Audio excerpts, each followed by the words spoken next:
তো গাইস সেই সকালে লাগছে আমার ক্ষুধা, ঠিক আছে, বাট আমার বাকি আমার হয় আগে ব্যায়াম করো তারপরে টিফিন খাইবা। আর এই দেখো গাইস আমি ব্যায়াম করলাম, এই দেখো আমার জামাই, আর এই দেখো আমি ব্যায়াম করি। আর দেখি জানতাম তোমার ব্যায়াম করতে সুন্দর মতো মেনশন করতে হয়। ব্যায়াম করতে করতে খাওয়াবে নাই সবকিছুর মাঝেই মানে ফালতে হবে না নি জীবনে কোনো একটা সময় গিয়ে কিছুটা সিরিয়াস হওয়া লাগে তো। তা আমি যত সময় ব্যায়াম করলাম এটা কি তা এটা কিটা ব্যায়াম করছো তুমি? ওটাও একটা ব্যায়াম হয়, এমনি ওটাও একটা এমনি ব্যায়াম। এমনি করাটা এটাও একটা ব্যায়াম, সাইকেল চালানি। আর তো সময় যে আমিও করলাম যে ও যে পাউডার সুজা করলাম, উঠো উঠিয়ে সুন্দর মতো ব্যায়াম করো, যে সময় ব্যায়াম কইয়া কইতেছি তোমার সবসময়।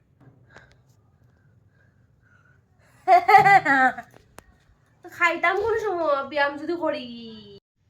তো আজকের সকালটা শুরু হইলো আমার বরের কাছে বকা খাইয়া। তো বকা টোকা খাওয়ার পরে একটু ব্যায়াম করলাম, তারপরে বানাইলাম চা আর চায়ের সাথে রুটি। তারপরে আর কি হাজব্যান্ড ওয়াইফ দুইজন মিলা সকালে ব্রেকফাস্ট করলাম চা আর রুটি দিয়া।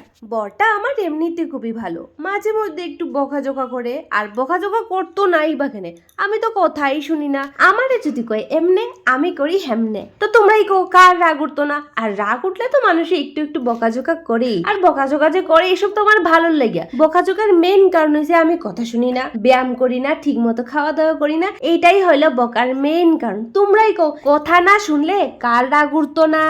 তো ভাই দেবে রাগটা সবকিছু শেষ, একদম বরফের মতো গুল্লা গেছে। এখন আমরা হইতেছি রেডি, কারণ আমরা যাইতেছি একটু কাজে, মানে ব্যাংকে একটু কাজ আছে, ওই কারণে যাইতেছি। তো দেখো কি সুন্দর রেডি হইয়া বাইরেছি আমরা গু।